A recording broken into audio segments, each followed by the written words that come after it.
This is a Let's Talk Church Safety and Security microsode with your host, Paul Buckner. Hey, sheepdogs. So on the way to an appointment. This is actually going to be one of the last day appointments I do IT jobs for the next 4 months.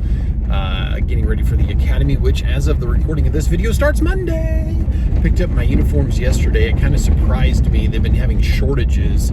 The world is still getting over the bovid, and as a friend of mine calls it, because whenever you tell people you have the bovid, they freak out. They have a cow.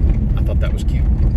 But one thing being another, the world is still recovering from a lot of those shortages, and they were having trouble getting uniforms. I actually had ordered a third uniform because I wanted to have three. I'm kind of a bull in a china closet, and about 2 weeks ago I tore one of my dress shirts, which was really frustrating because it was one of my favorites. And I'm very frugal, by the way. I definitely, so that I can afford training and things, I'll buy an $80 shirt, and I wear them a lot. You'll see them in a lot of my videos, but I typically pay $5 to $8 for them, and I am not above visiting the Goodwill. And so one thing being another, I go and get these uniforms, and actually got all three uniforms, paid for the third one, patches and everything. So that's absolutely wild. Starting a definite new journey. But I wanted to talk about two phrases that have blessed me in doing church safety, in being a chaplain, a father, a friend, and they are, you probably know this, and you know this better than I do.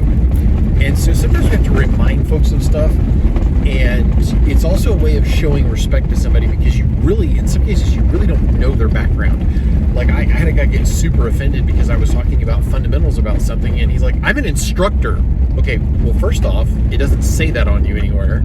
And secondly, a better way to handle it, instead of ego and arrogance, would be to say, man, I'm glad you're on this journey. I'm an instructor, and I've been training in this for years, so I love talking to people that are on this journey. Actually, it's really interesting how delicate our egos can be at times, and we all suffer from it. And so going back, by being able to say to somebody, so let's say that you're dealing with somebody in a capacity doing church safety. This works for me across the board, because in some cases you just really don't know. And some people get offended if you try to tell them something. And it also gives them an out, because if they don't know, they can act like they do. And that's overwhelmingly, in tense situations, that's overwhelmingly the response I get. And some people actually have the ability to go, wow, I didn't know that. And I really try to be that guy. I really try to be that guy, to be like, hey, I just learned something. And especially when you're dealing with somebody younger than you, that maybe they're your boss. A lot of times the leadership that I report to are, in some cases, significantly younger than me. It depends on maybe if I'm doing church safety with another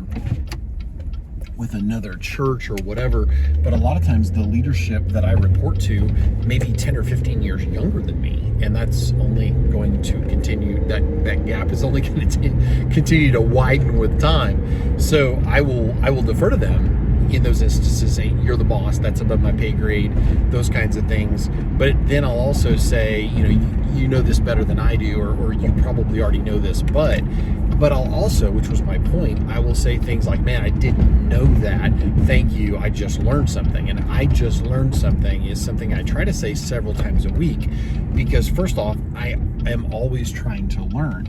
And it doesn't matter how much I know, there's always more to learn. And one of my favorite instructors and friends is Dan Blevins. And he's got the Church Security Through Prevention podcast.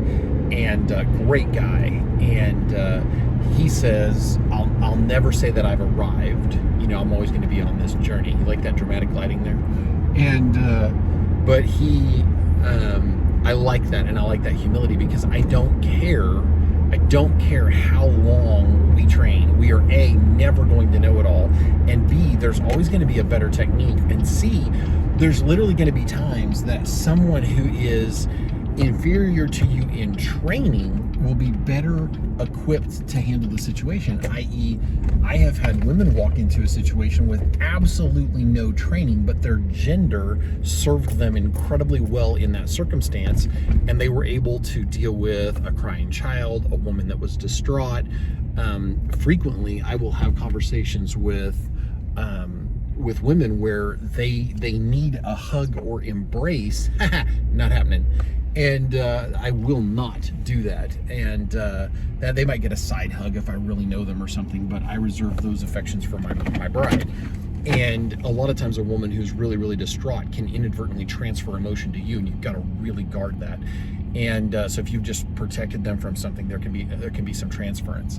And we've also got to be careful in a sheepdog environment where we're protecting people. A lot of times women are very attracted to that protector personality. So going back 2 steps, when you're having those conversations with people and you need to be able to convey something and you're not A, sure of their level of training, or B, their level of experience, or C, you want to soften the blow, because let's face it, our egos are a big part of how we interact with people, unfortunately.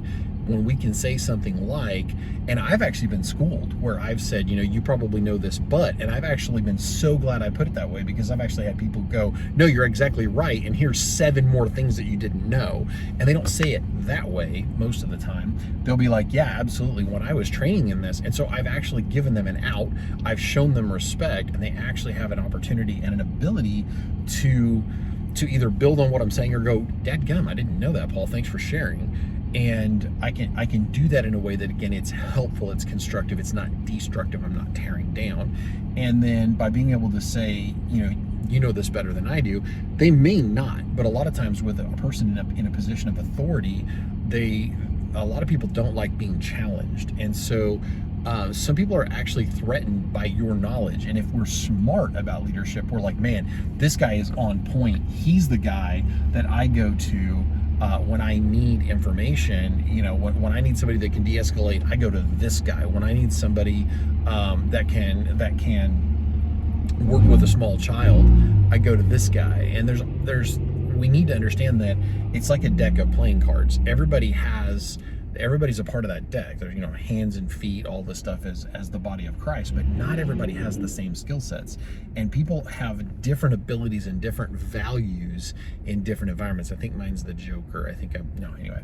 So think about that and see if that doesn't bless you. It has been something that I have worked with for years.